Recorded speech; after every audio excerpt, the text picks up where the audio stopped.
لو كنت أعرف إن البسكوت العادي ممكن يطلع حلويات بالشكل والطعم ده كنت عملتها من زمان. وأحلى حاجة بقى إنها اقتصادية وفي نفس الوقت شكلها فانسي وشيك جدا. معايا باكيتين من البسكوت اللي هو بما يعادل 450 جرام، بطحنهم في الكبة زي ما انتم شايفين كده. تقدروا تعملوا على فكرة نص المقدار، واكتب لكم تحت الفيديو نص المقادير. نطحن البسكوت لحد لما يبقى شكله بالشكل ده. نحط عليه 3 معالق كبيرة من الكاكاو. لو البسكوت مش مسكر قوي تقدروا تزودوا كمان 3 معالق من السكر البودرة. وهنحتاج بقى في الوصفة دي 4 موزيات، ده للكمية كلها. لو هتعملوا نص المقدار يبقى موزيتين بس. وفي نفس الكبة بقى بحط الموز، بحط عليه 4 معالق كبيرة من الحليب، نديله ضربة كده هيبقى بيوري زي ما انتوا شايفين كده. نحطه بقى فوق البسكوت ونعجن بقى ونلم كل الحاجات دي مع بعضها. انتوا ممكن على فكرة تضربوا مع الموز في الخلاط شوية عسل او شوية سكر لو عاوزين تسكروا او تزودوا السكر في الوصفة. المهم تبقى عجينة طرية وسهلة التشكيل زي ما انتوا شايفين كده. نجيب بقى ورقة زبدة ونحط فيها البسكوت، ونحط ورقة تانية، ونجيب بقى نشابة او رولينج بين ونفرده كده بين الورقتين. عاوزينه يبقى طبقة رفيعة كده، احنا عاوزينه يطلع شكله كده متساوي كده من الاطراف. فبصوا بتيجوا في النص كده وتاخدوا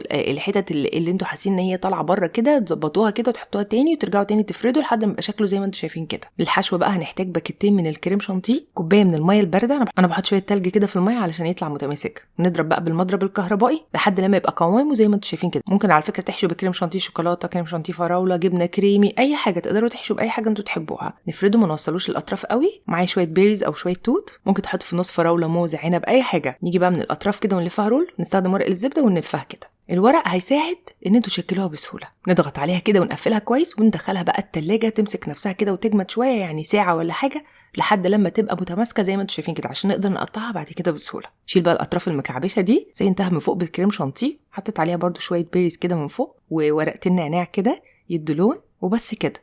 شوفوا شكله جميل ازاي، شكله فانسي وشيك جدا وكأنه من أغلى محلات الحلويات. قطعوه بقى قطع كده، شكله تحفة، سهلة وبسيطة واقتصادية، طعمه رهيب وفي مضغة كده عامل زي الموتشي كده شوية، يجنن. جربوه وليه رأيكم فيه.